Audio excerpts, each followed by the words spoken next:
to another episode here. This one is not live, unfortunately, I know. but We got to do what we got to do. yeah, But this is and a good opportunity. yeah. So since it's not live, I'm going to be doing this braising episode, which is going to be super cool.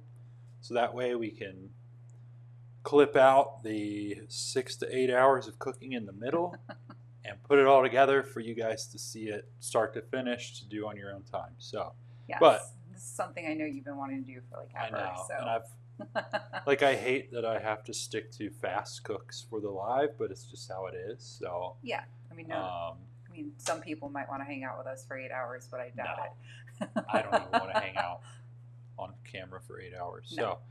So, yeah, but if you do have questions along the way, please throw them in the comments and we'll make sure we answer you regardless. Like, it might not be instant, but we will get to you guys for sure. So I'm always monitoring everything. So to get into it, we are doing braised pork, and then we will pair with that some aged cheddar grits and then some apple salad to kind of top it up there. And yeah, it should be great.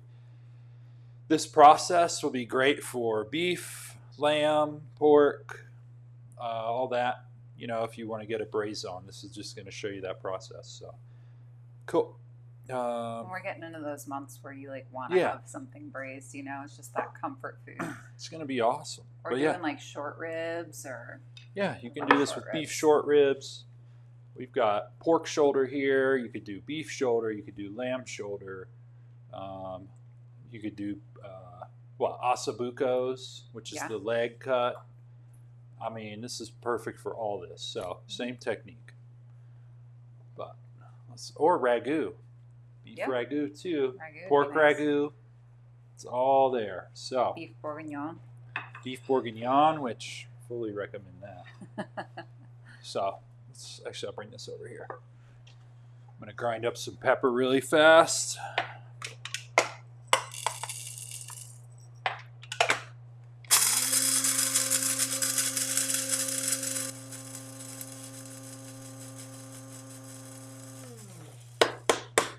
Yeah, it feels super weird not having anybody on here to talk to.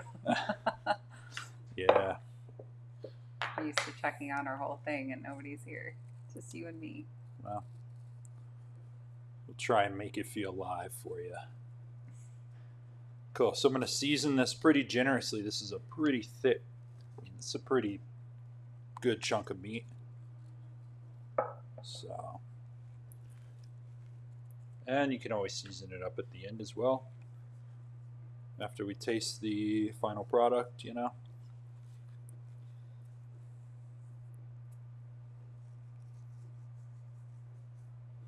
Yeah, man. All right. Salt.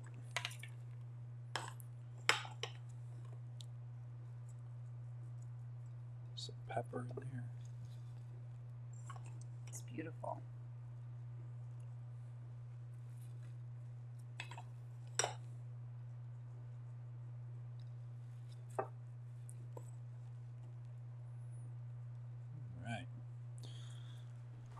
Well, the house is certainly going to smell good. Oh, yeah. So, I'm using a Dutch oven. A pretty decent large one. I don't know how many quarts this is. Do you remember? I don't know off the top of my head. If I had to guess, 6, maybe 8. It might be 10. I don't know. It's got to be more than a gallon. I'm just imagining quart containers fitting in there. Yeah, I don't know. But I'm using a Dutch oven. If you don't have a Dutch oven or you want to do it, you could sear this in a large saute pan and throw it in your crock pot and put it on low. Just make sure you always use the low setting on crock pots. Or if you have an Instant Pot, you can use that as your slow cooker. You can sear it in the Instant Pot, and you don't even have to dirty up another pan. You can sear it in the Instant Pot. If you do sear it, if you have to sear this in a separate pan, make sure you use your wine or your cider to deglaze when you're doing this. So we'll talk about that a little bit as we go. But Wow, that pepper smells really aromatic. What pepper did you use? Robustus. Oh, okay. Surprised you didn't go for the Zanzibar. It's okay. I'm saving that for a special day.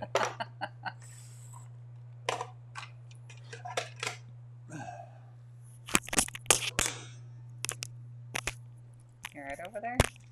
Sure took my mic. Yeah, it said no more for you, huh? Yeah.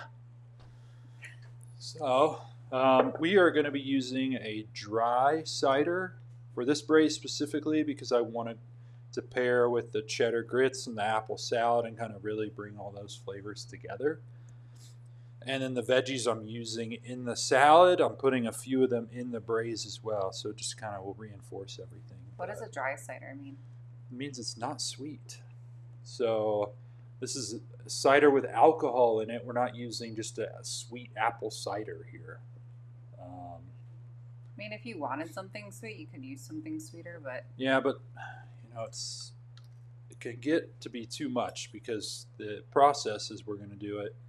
After we do the braise, we'll take everything out, strain off the vegetables, and reduce that liquid down to pour back over the meat. So it will get very sweet. So also, if you wanted, you could do a dry Riesling in this, right? Yeah, Riesling would be great with pork. Kind of that, still tie all this together if you wanted with dry Riesling, but this is a local producer, Haken. They make some really awesome stuff, and they're usually at the farmers markets too. You can get them at the farmers markets. Yeah, they're usually at farmers market doing tastings, so you can always try out their stuff before you buy it. But yeah. Well, and they've got a nice little meter on the back. Yeah. That tells you how sweet or dry it is, which is really nice because cider can just be such a. I knew that was going to happen. Well, you shouldn't have let it get warm after it was cold. Well, that's rule number 1 of bubbly. It took a while for us to get started. But yeah, little meter on the back. I don't know if you can show them that. Yeah. But let's see if I can dry. zoom in a little bit. Some will say it on the can if you're looking at canned stuff, depending on what brand you're looking at. But we're going to do... And off-dry is not the same as dry.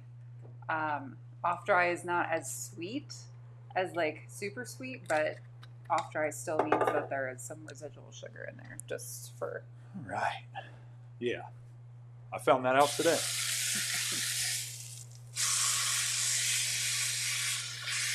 So, we're searing our meat, whether you have short ribs or chuck roast or whatever. The purpose of this, you don't have to do this step. The purpose is to develop richness in the flavor.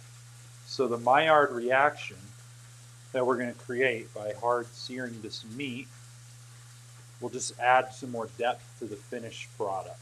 You want to tell me about Maillard? Maillard. Since you're being so fancy over there. Sorry, I'm going to call you out on it.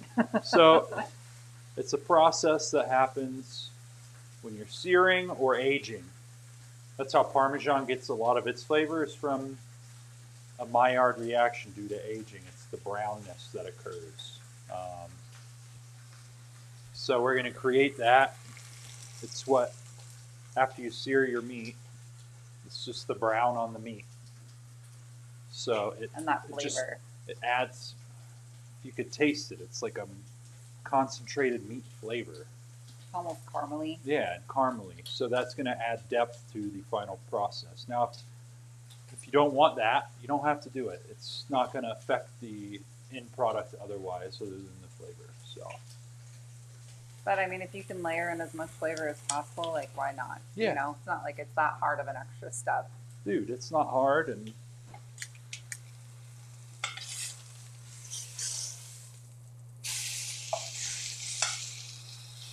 and you know when to flip it when it releases easy? Well, I just want to get a good sear. So I'm trying to really get a solid sear on the meat. So when you pick it up and look at it, just make sure there's some color and you can flip it. We're going to do all the sides just to get as much of that flavor in there as possible. So while that's happening,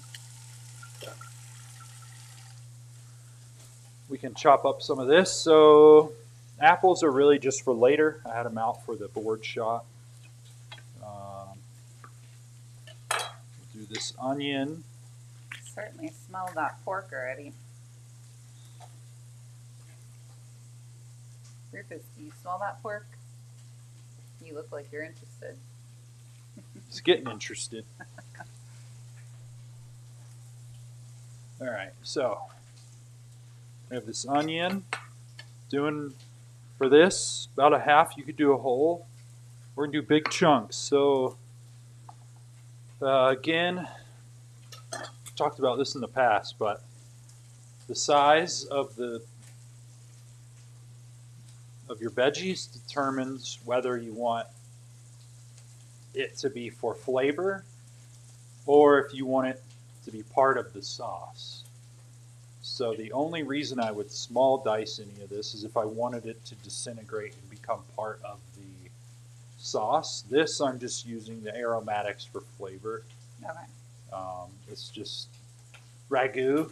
You'd really want to fine dice it so that it just kind of breaks. We've done it on a live. It just breaks down and becomes part of the dish.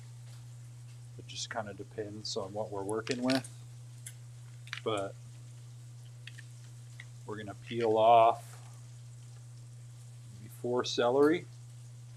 Celery is such a good flavor. Mm-hmm. Might even be able to find some local celery. Yeah, this is local. Pretty sure. Oh, it is? Pretty sure this was a nice local grab. It's all celery's definitely ready this time of year. Yeah. We're gonna have some fennel. I feel like a lot of local stuff I've seen is usually like kind of skinnier, almost like the fennel stalks. Yeah, so farmers usually pick it pretty early. Yeah. Because to get to this stage, it's called blanching. So you have to mound dirt around the celery so that it starts to turn white, and it takes a lot of time. So farmers will just usually, before it gets large, they'll just cut it down and stop and just skip the blanching altogether. Yeah. It's just kind of how it goes. The fennel, we're going to take all the tops for flavor because we want to put the bottom, the bulb, in the salad for the rest of the meal. Okay.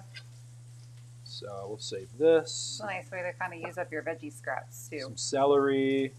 We got some nice carrots. Again, just going to chunk this. Yeah, because all these ingredients are just for flavor. So you don't have to worry about making it pretty.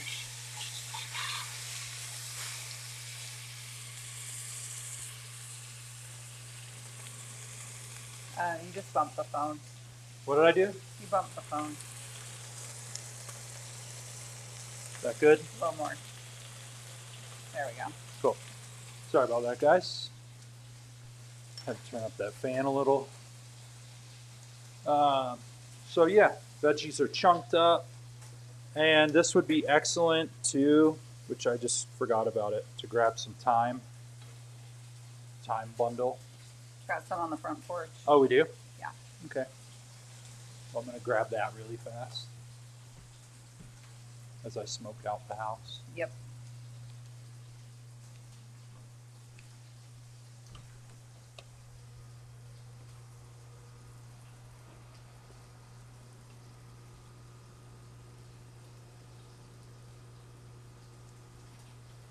Where's the thyme? Behind you, dude. Ah.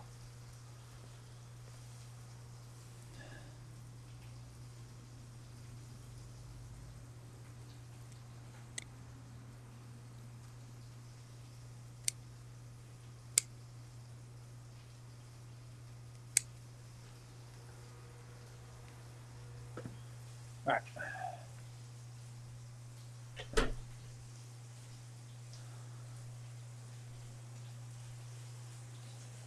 Do we have twine here? We do?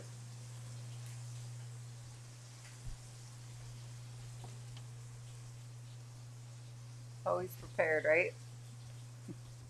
Where? Oh, I see it.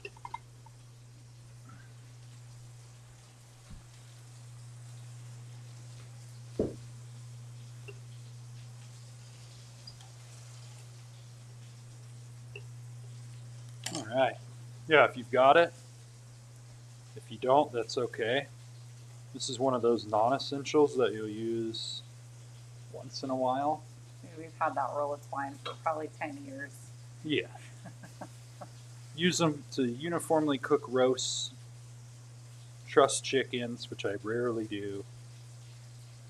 And for stuff like this, tie it up, make a bundle. It's easier to find than a bunch of little stems. So, if you had some bay leaves, you could throw in here as well for flavor.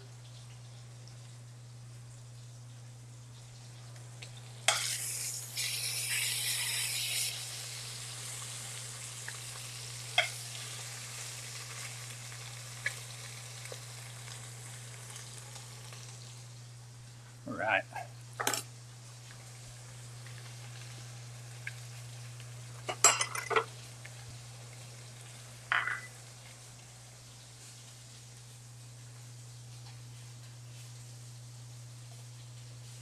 Sweet.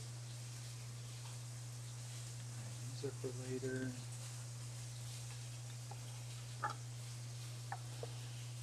We're going to do equal parts cider and water.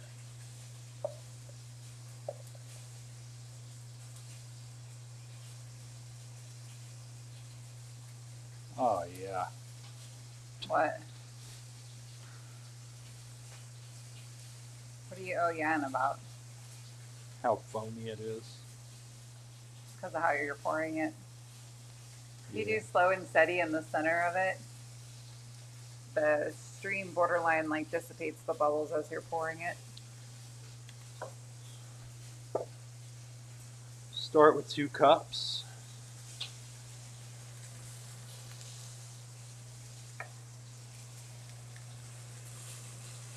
And the nice thing about the hard cider too, it's like somewhere between a wine and a apple cider. So I feel like it Right. just kind of reinforces the flavors here.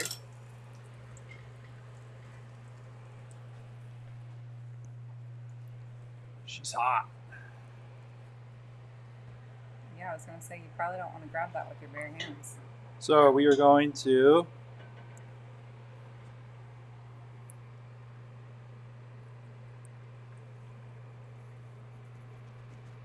strain off the excess fat.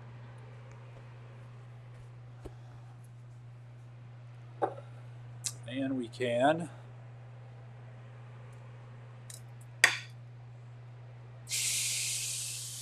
throw our meat, however, right back in.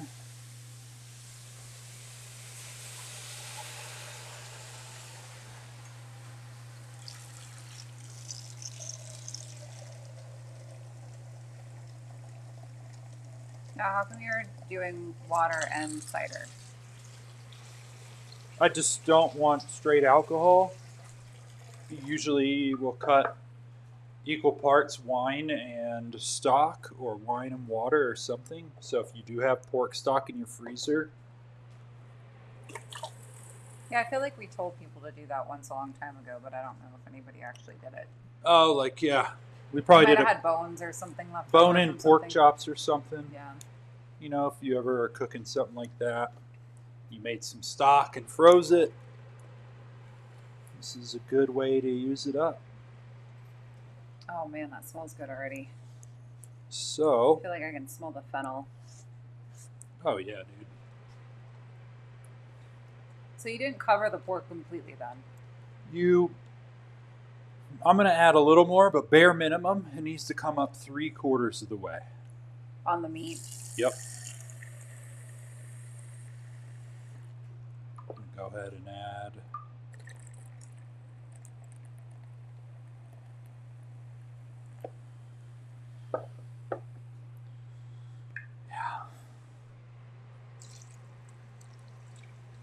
there we go. So now Beautiful. So why does this take so long to cook? So we want to really,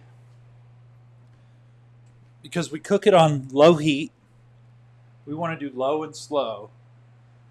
Because if you try to boil it, the temperature will get to the right place, but it's not a slow enough pace to break down all the connective tissues and meat fibers. And a very active in the shoulder muscles and in the legs, what you like to braise meat from. Those muscles are used a lot in the animal's movement, so they are very tough compared to the more tender cuts along their rib cages where they're not actively doing crunches and Yeah. side lunges and stuff, like yeah, so you want to give it time. So we're shooting for a temperature of 195 is how you kind of know the meat's ready, or by visually it's fork.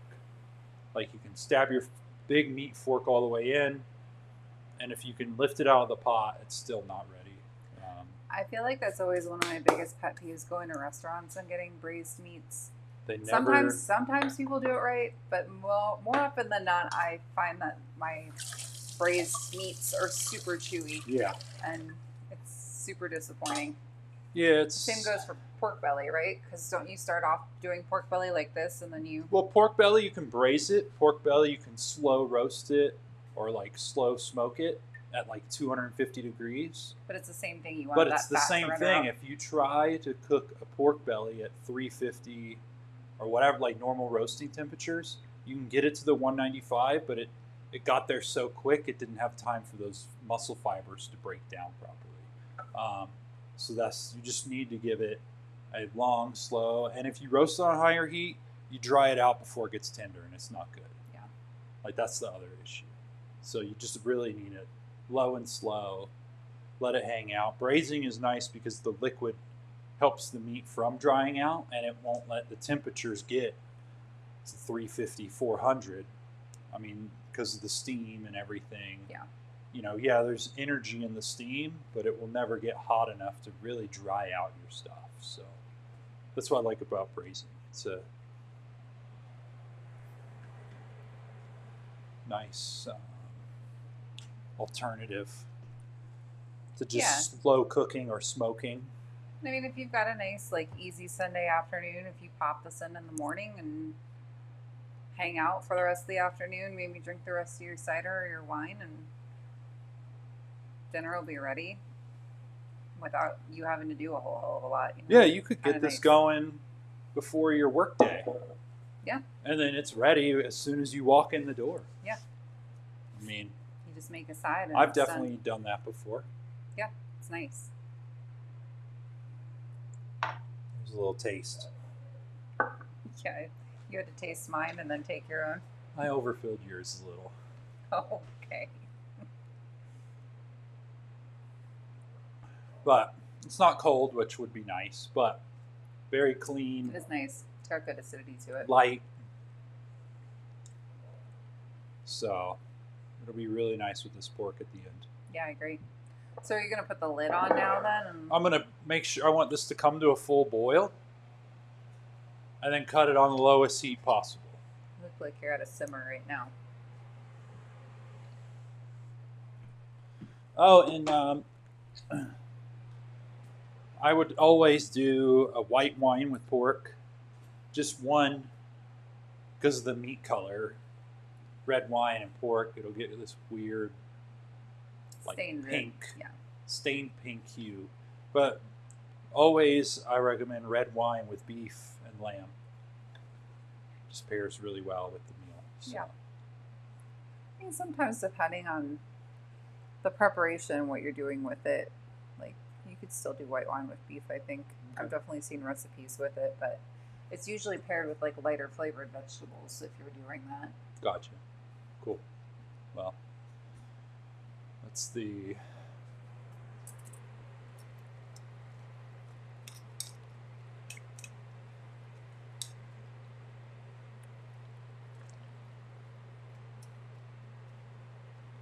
Look how pretty.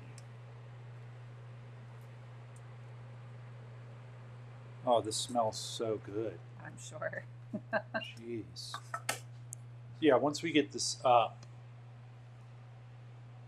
we'll kind of phase out till the end result of. Then the end will probably be about an hour, like normal. Just prepping out the salad, making grits, and yeah. That shouldn't be too So bad. it'll help. This will help you get started, and then we'll finish the meal here. So you could literally watch this first 20 minutes, the beginning of your day, and then come back and finish it up for the rest of the meal and be good. So yeah, so if you want to cook Sunday, it shouldn't be too bad. No, not at all.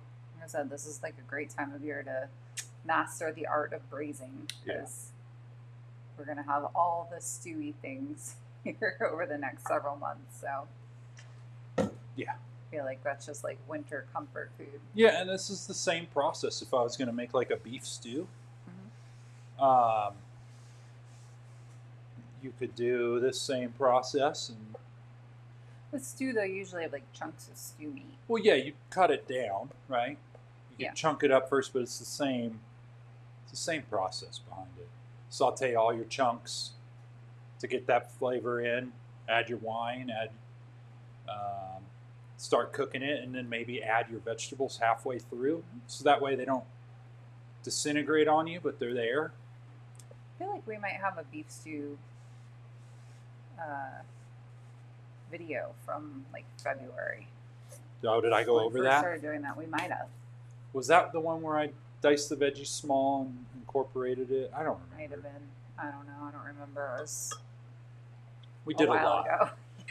Oh, I think it was an edited video. Yeah, it was. Like an actual video. Yeah, it wasn't a live stream. It was a video. But yeah, we had a beef stew on there. I think that's the one where I said you want the veggies to incorporate. And I talked about them breaking down and becoming part of the sauce. Yeah.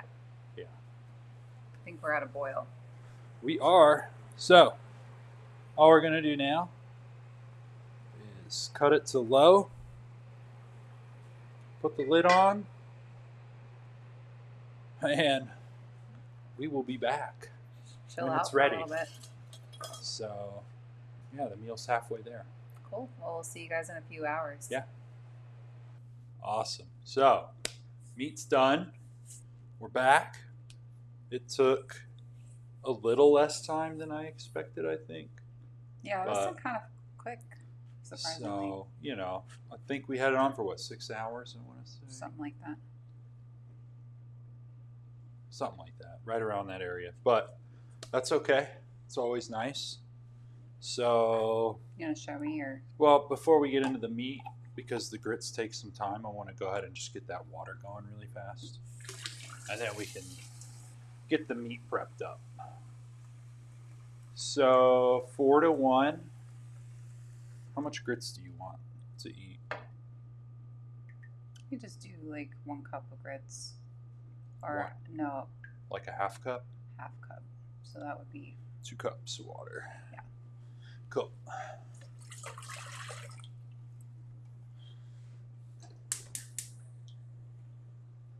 All right. So just to get that going, because it's going to take a minute to cook. Cool. So our pot. Do you season the water at all first? I will.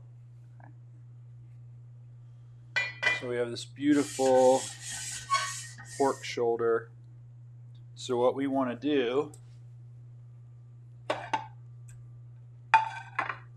is remove it.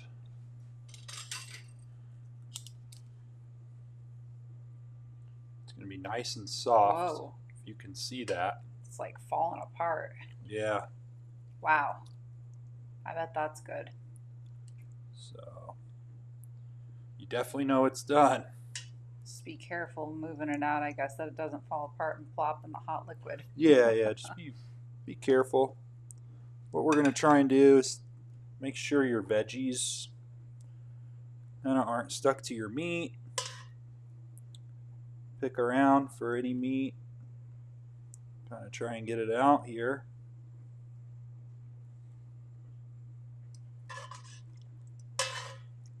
There we go.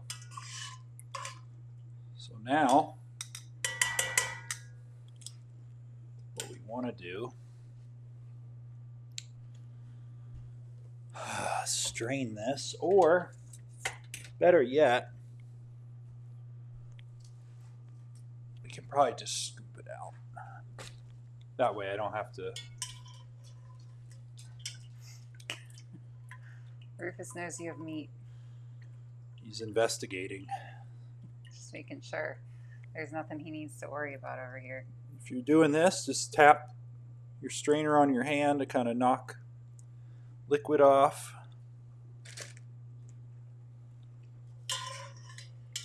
We're just going to scoop all this out.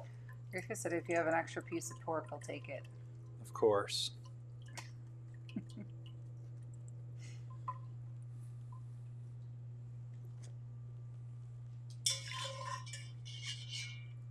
Are you going to be able to get everything out that way? I think so.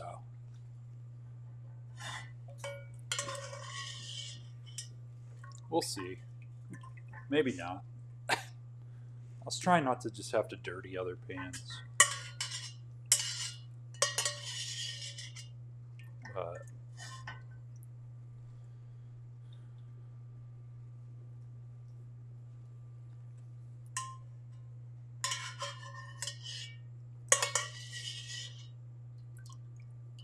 seems like there's some stuff in the bottom. I'm just gonna have to. Joke's on you. Yeah, joke's on me, dude.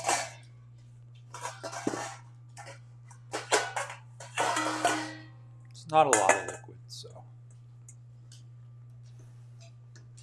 I'll cut off my heat just for a minute, just so we can. And if you're using a Dutch oven, make sure it's cool enough to handle before you go and grab it, because those handles get hot. Yeah. Right. Hot liquid. Right back in there. So you got all the flavor out of these vegetables. They're not needed. And we're going to go.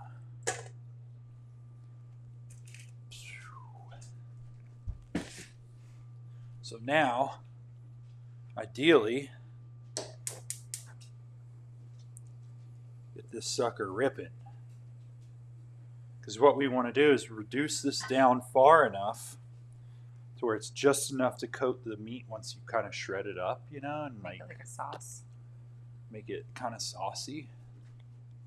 Yeah, well, I mean, you got all that good pork flavor in there. You've got that delicious cider that we use. You've got all those awesome veggies that you put in there. Yeah. Like, that liquid is like gold right now. Yeah. So you do not want to get rid of that. it's kind of like, now if you're doing a meat that's not shredded, like short ribs, right? You want to keep those into your blocks, I would say. So there's another technique involved with that, where you would basically keep the sauce in this form, put your short ribs, like if you wanted to save your short ribs for a later time, or if you were just going to eat. If you wanted to reheat your short rib, use unreduced sauce, put it in a pan, and kind of baste it while it reduces to warm your meat back up. Oh, okay. Like if you're doing like a whole thing that you don't want to shred. Okay. But otherwise, this is the way to do it. So cool. Yeah, and I mean, like if you did this like before you went out to work in the morning and then you came home, this is kind of where you'd like pick up. Yeah.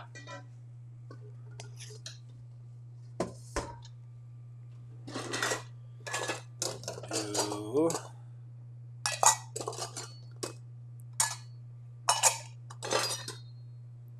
There it is. Get this half cup out.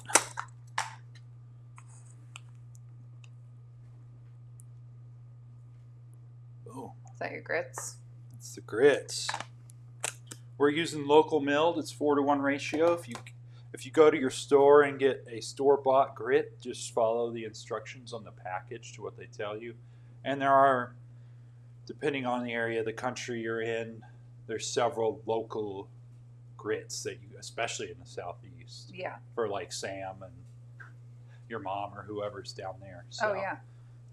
Well, yeah, Anson Mills is probably the most well-known, like, milling operation yeah, and then in the South. there's Geechee Boy and Well, that's more like in the Charleston area, though, isn't it? yeah, but I Geechee feel Boy? like they distribute kind of in that southeast region. There's other grits in Georgia. I'm sure Alabama has somebody growing corn and milling it. So Well, we get all of ours from Moxie. yeah, because they're all regional out here. Really nice stuff. Yeah. So I got these to the side. Water's boiling. Our sauce is boiling for reduction. Season that. Don't overdo it. I just really like some salt to absorb into this dried corn instead of just putting it in all at the end and it just coats it versus soaking it in. It does make a difference. I agree. So. It's kind of like cooking your pasta in salted water, right? Like, sure, you can like add salt at the end or like in the sauce or something, but like it's just not, it doesn't quite absorb the same way. Yeah, it's the exact same thing.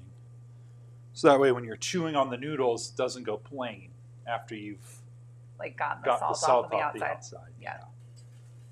Yeah, I can always tell whether or not somebody salted their pasta water before they cooked it. Now making fresh dough at the restaurant, because it's so hard to maintain water levels in a commercial setting, I would just season our dough. That's fair. Because you salt a pasta pot that's full, well, halfway through service, it's half full. You're making the Italians cringe. Yeah, I know, but it's difficult in a commercial setting. I've cut my grits down to like kind of low-ish, medium low. They'll start to pop and make a mess. So, cool. Well, while that's going, we're going to go ahead and make a salad. So, while you're doing that, do you want to just take my phone down? It just looks like we might there you go. Overheat. And We're if we're not going to be over there for a while, it doesn't matter. So, So, salad. Well, I guess I could talk about this. I do have white balsamic here, which is really good for fruit. It's an amazing vinegar. But I do want to point out something for all of you that love to cook. Check out the ingredients on the back and just make sure it should be like two things. Show me the ingredients on the upper. Grape must has to be one of those for it to be real balsamic. Grape must. And it should be either wine or wine vinegar. That's how they make it. That should really be it. So if you're checking out balsamics, and this is for white and dark balsamic. Okay. You just, because there are so many where you can look at a label and there's a list of things with thickeners or different stuff, and grape must is an ingredient. Sometimes they just do sugar, or like just check it out. Make sure you're buying good stuff. Yeah.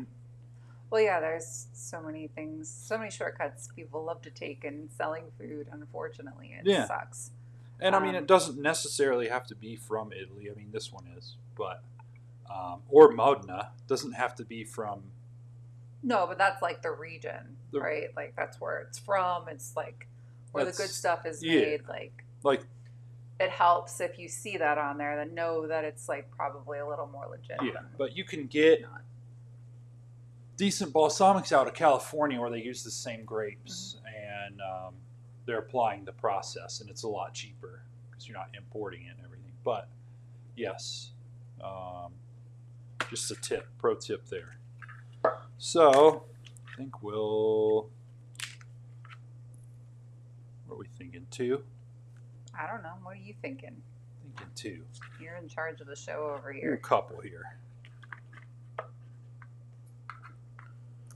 I like to cut this on a bias as thin as possible, just for looks.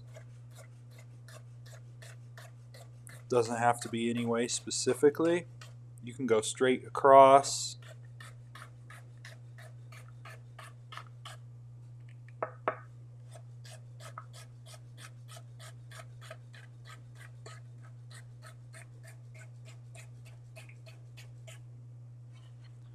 Cool. And I did discard the top and bottom there.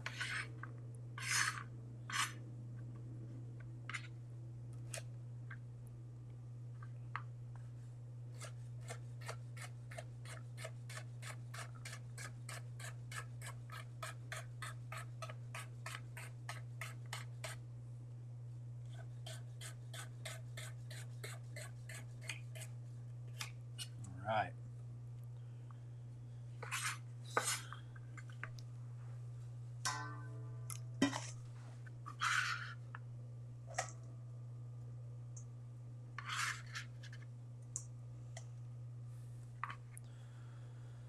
Fennel. Split it lengthwise, kind of like that. That way you cut these. Same deal though. Cut it nice and thin. Keep it from getting stringy on us.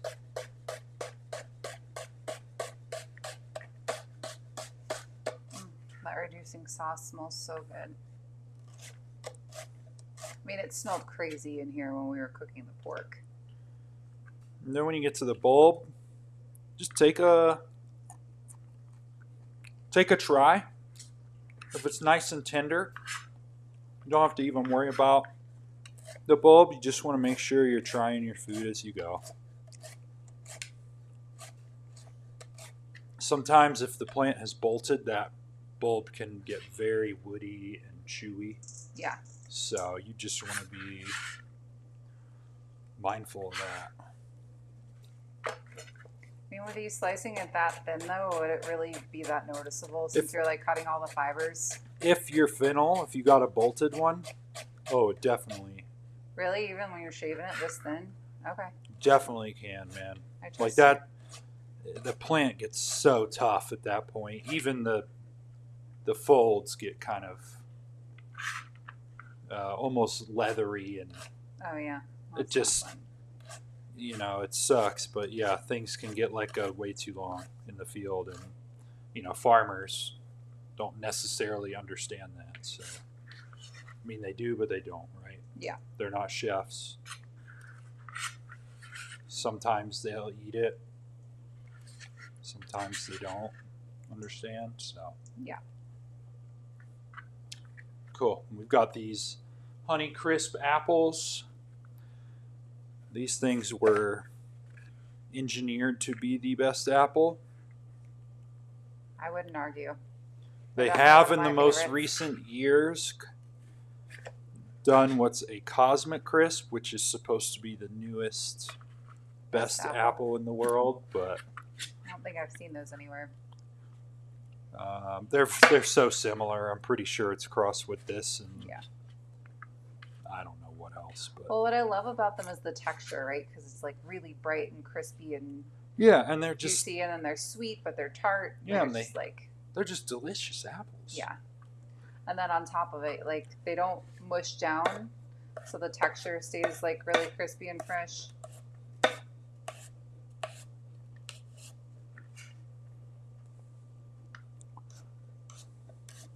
I always like whenever I'm baking something like a pie to do like a mix though of different kinds of apples. Some that mush out, some that hold their shape. Yeah.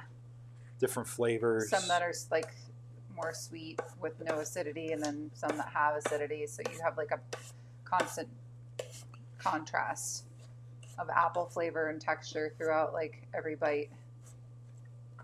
Makes sense. Yeah. I mean, if you're going to spend an hour and a half baking the crap out of it, might as well have some variety. Variety, yeah.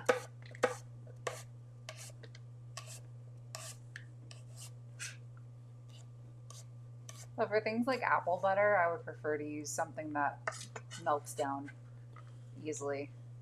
I feel like you get a nicer texture, a smoother texture with it. Well, apple butter, I just puree it anyway. But well, yeah, I do too. After you cook it down a little bit, you puree it. I'll get whatever seconds they have available and just do it. Yeah. I actually usually finish my butters in the oven. Yeah, that's from scorching on the bottom. It helps reduce the rest of the moisture out, but that's the way I've always done it. Big hotel pans. Yeah. Stir every 30 minutes until it's the perfect.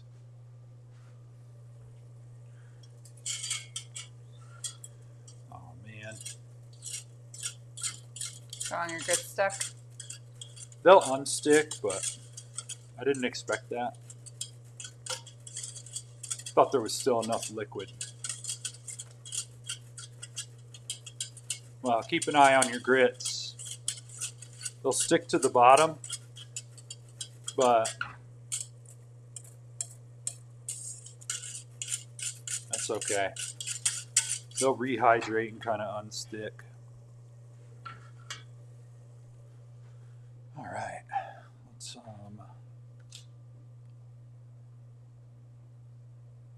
did it die? Might have. Did it die? It's not showing that it did, but It's okay. it shouldn't have made that noise, so it's probably... Cool. Well,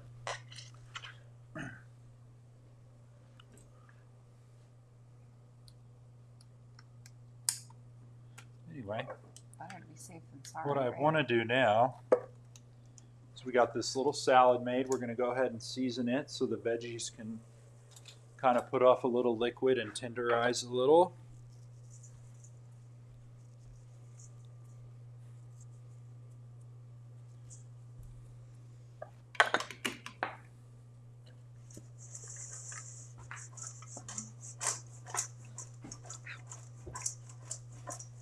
Oh, of course I bumped the stupid thing.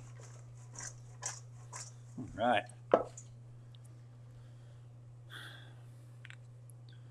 Do enough just to coat. Complements fruit very well. Can you do me a favor? Will you push that towards me just slightly?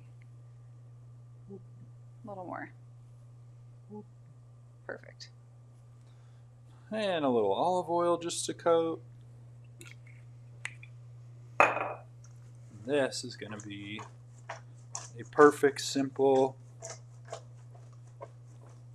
And if you wanted to reinforce flavors, we put in the braise even more. If you still had some fresh thyme you wanted to chop and add to this salad, it'd be great in here. A little parsley, something like that. Well, we used sage too, didn't we? We didn't. But if you did, Oh, it's not on Sunday. I only put thyme in this one. Sage was on Sunday. But if you I'm getting did put a mixed up. leaf of bay leaf, you put some sage in, you could just chop up some herbs and add it to your salad to kind of help bring everything together. I feel like sage would be especially nice with pork and apple. Yeah. Just want to encourage that because it helps, definitely helps when you get the fresh and the stewed flavors all come together. Well, it breaks up some of that heaviness, right? Because like the stewed is kind of rich, and then the grits are going to be rich and fatty. So like having this little bit of vinegar and crunchy brightness will help make everything kind of feel refreshing every time you take a bite instead of like getting heavier and heavier. Yeah. Kind of like resets your palate a little bit.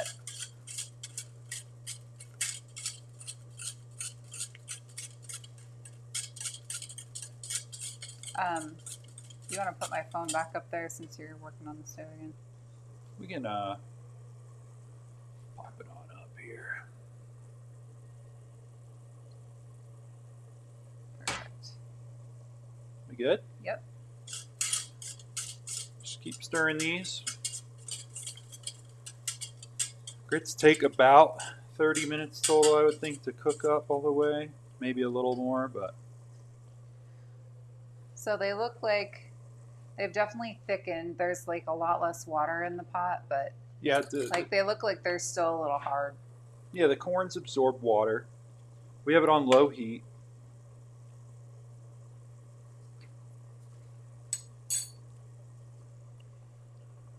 We'll let that finish. And then what we're going to do here eventually with this... Oh. It's so good, dude. Yeah, the hard So cider good. was a good call. Yeah. Got the right flavor in there. It's gonna Not be- too sweet. No, it's not sweet at all. Mixed with all the pork flavors, and we're just trying to... Now, I always eyeball this part because you just want to... Oh, once the meat's shredded, you just want that to kind of just fill it with the meat. I don't know. I'll be able to show you better than I can talk about it. We're going to use, since we did a half cup of grits, we're going to do a half stick of butter.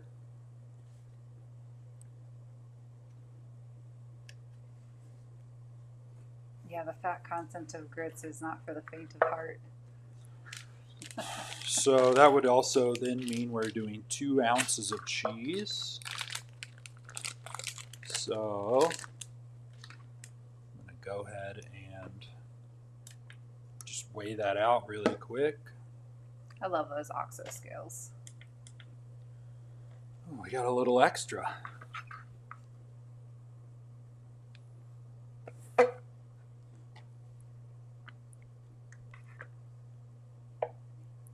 Snack? Snack for you. Sounds great to me. Cool. All right. Right on. So, cheddar, I did a reserve. So this is at least 2 years age. I just love things like aged cheddar, Parmesan. Cheeses with a lot of sharp flavors do really good in grits. So That's really nice. it's just kind of preference. Let's see. I think I can pop this in I'm here. excited to eat these grits. Yeah, it's just a... And then what we want to do... I mean, we make grits on the channel. That was a while ago. Shred your cheese. Don't grate your fingers. Yeah, that's never a good thing. Well, that grater's a little harder to function with, too. Sorry, I used the good one this morning when I was making gougere. It's all good. It'll get the job done. At least you got gougere snacks out of it. Yeah. So good. All right.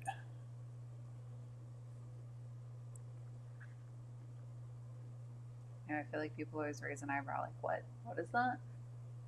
But as soon as they eat one, they love it. Cheese buffs. Can't really hate on that. No. All right. Grate it up nice. So we just do this so it melts. I mean, you don't really want to hand chop it or something. You could, but... Be fun to like have like little chunks of cheese in there. What, little presents? Yeah. Get that little extra bite of texture once in a while. All right. We can add our butter, but you don't want to add cheese till it's off the heat. Butter has a little water in it, so it could help it. Once it melts, just absorb into your grits a little bit. So would you like prefer to use like a regular butter over like a European style butter for this? No, Not not necessarily. The butter fat in a European butter is higher. Yeah, I know. So there's a little less water. 2% difference typically. Yeah. That's for this application. So the grits are now starting to, you can see how much thicker they've gotten. They're letting the like volcano kind of look. Almost like molten lava. Yeah. Yeah. So that's when you know you're pretty close. So we're going to add in this butter. I love the way the texture of the grits changes once you add the butter. It goes from being kind of like dry and lumpy to like, not lumpy really, but Dude, I don't know, it just gets really silky looking and yeah, already, look at that. yeah, gorgeous. My favorite thing. Yeah, I mean, never milk or cream in the grits, in my opinion. It ruins it. Milk, the sugar in milk throws off the grits, man. Might get in a fight with some other Southern chefs over that one. We'll see. I don't know, man. I watched a lot of them cook on TV, and a lot of them do start with milk. But I agree with you. But maybe it's just because I'm used to eating your grits. But I like your grits better.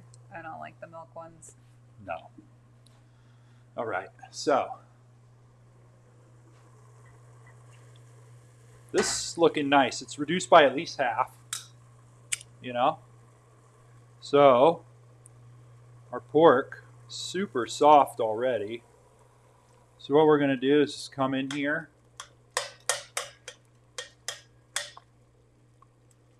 with your tongs. Just kind of shred it all up.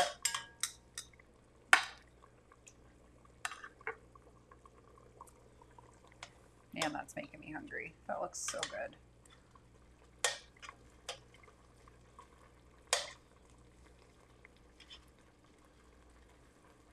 And I mean, after you do this, some liquid will get go back into the meat.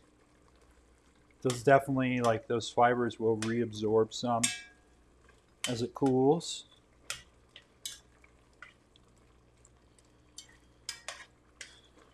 This is pretty good, I would say. You can see there's a little extra here and there, but that's not going to necessarily be bad over your grits. So. Well, no, and like the pork will kind of reabsorb some of that too now that you've shredded it, right? Yeah, Like if it sits in it for a little bit. Yep. Before we serve it. So we're going to, from here, that's ready. Grits are almost ready. Cut off the heat on that. Yep, okay. Salad's ready. Heat's off. We're going to taste for seasoning.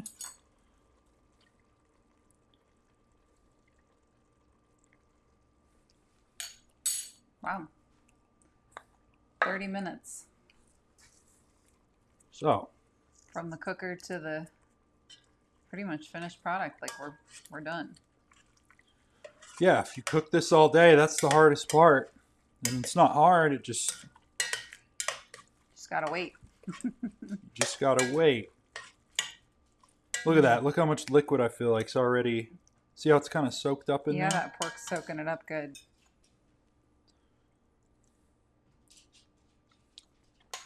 Sounds like you awakened the beast. All right.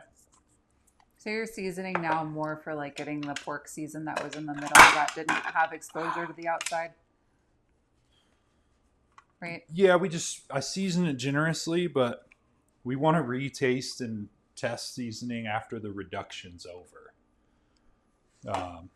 Yeah, you don't want to season before because you're much more prone to over seasoning when you're going to reduce something down. So yeah, because while the moisture content or the liquid content will kind of evaporate, you wind up with a higher concentration of salt. So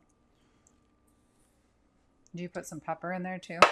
Added a little more pepper because I love that black pepper flavor. Yeah, especially in like a lot of the southern food I make. That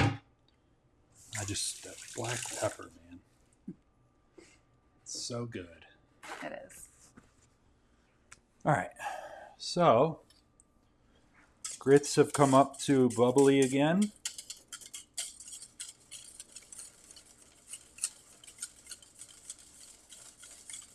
We'll make sure these taste nice and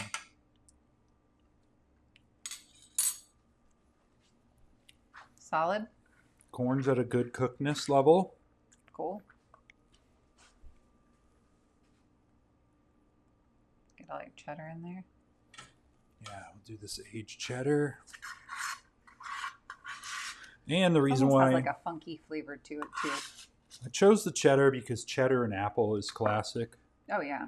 But when we make this salad, not for this dish, we'll usually put peeled Parmesan, which would also be a nice pairing. So I think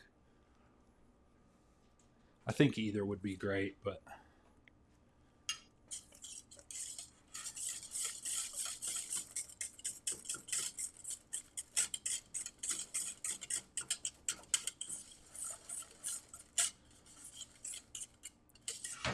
all right, turn off the heat there. Now that the cheese is in, make sure it's fully melted before you cut your heat off, but then make sure you cut off your heat.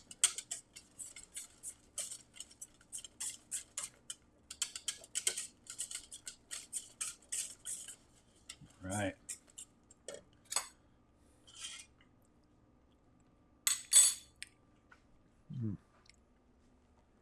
Yeah. Yeah. Pinch of salt.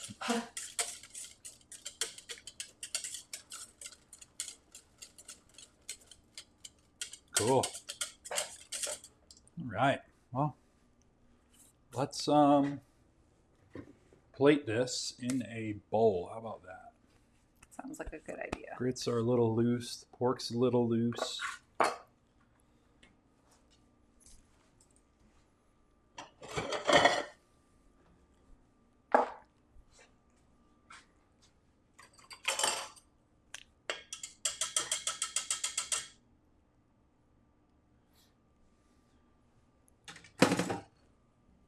Yeah, I mean, I feel like even from like the first half of this episode, like just putting the pork together didn't really take that long. Like this is honestly a pretty hands-off meal. You know, it doesn't require a lot of time. No, and it's, I mean, honestly, at the end of the day, the timing, as far as hands-on timing, is about the same as every other meal we've done. Yeah, So, maybe even less.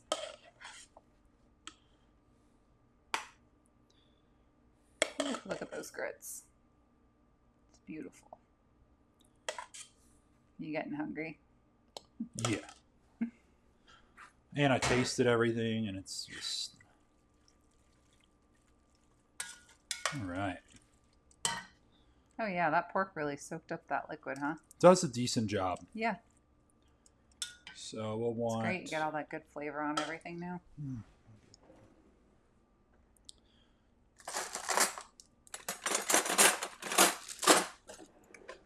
Get a spoon for this as well. Honestly, yeah. Let's come right over here.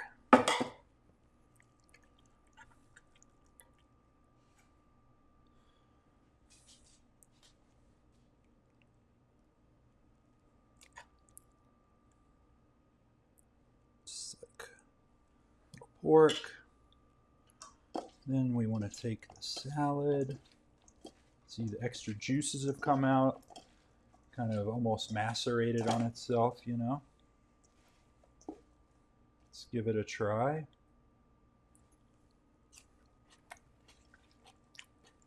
Huh. It's Yeah. so good.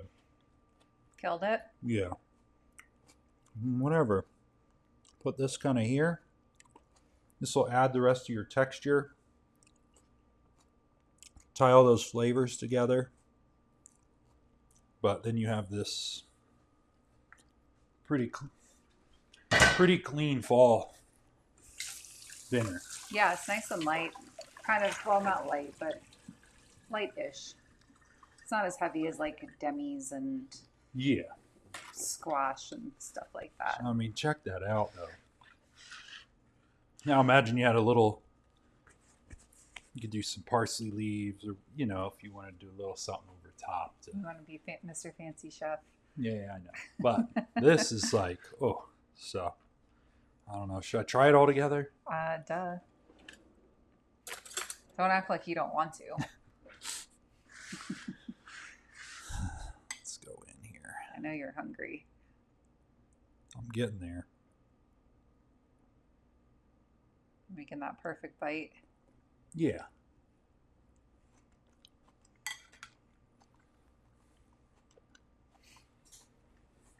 Yeah, dude. Mm-hmm. That did it. Dude, that is... Nailed it. That was spectacular, honestly. Yeah. Restaurant worthy. Dude. Get a nice good glass of Alsatian Riesling to go along with this. Oh, yeah. It'd be a beautiful thing. Man. Well, Even some German Riesling, as long as you get the dry the stuff. dry. The important thing is dryness, right? None of, like, there's a light sweetness from the balsamic and the apples on the salad. But since we used the dry cider and the meat, and then the grits are super savory, like, it's just a great combo. So Well, and like for Riesling, it has the rich body. So like it kind of coats your mouth, but like a little kiss of sweetness, a little kiss or a good kiss of acidity. And, you know, Rieslings are generally pretty acidic. So it would really help kind of refresh your palate between bites. And then the fruit profile on Riesling either kind of tends towards stone fruit or like apples and pears. So yeah, it would be a beautiful thing. And it's gorgeous with pork. yeah. Yeah. Awesome. Well, as always, any value obtained through this, please like, subscribe if you're Yes. new. It always helps us just get all this goodness out to the people. So Yeah, keep and hanging out with us and learn how to cook new things. We'll keep showing you the easy tricks to take really good produce and turn it into restaurant quality meal with minimal effort. So cooking regionally year round. Yeah, it's a good fun. thing. But yeah, and like I said earlier, it is pre-recorded, unfortunately, but fortunately, if you do ask a question in the comments, I will reply. So, yes. Yeah. Yes, please fire away if you have any issues, questions, comments, concerns. Share your pictures with us on social media. If you guys are, if you actually sit and make the recipe and you're happy with how it came out, please share it. We love to be tagged. Yeah, it's always fun. So again, thank you for joining, and we'll probably have one more weekend of a pre-recorded show coming up, but otherwise we'll be back to that regularly scheduled fun live session. So yeah, I mean, in some ways, this is kind of like a blessing, right?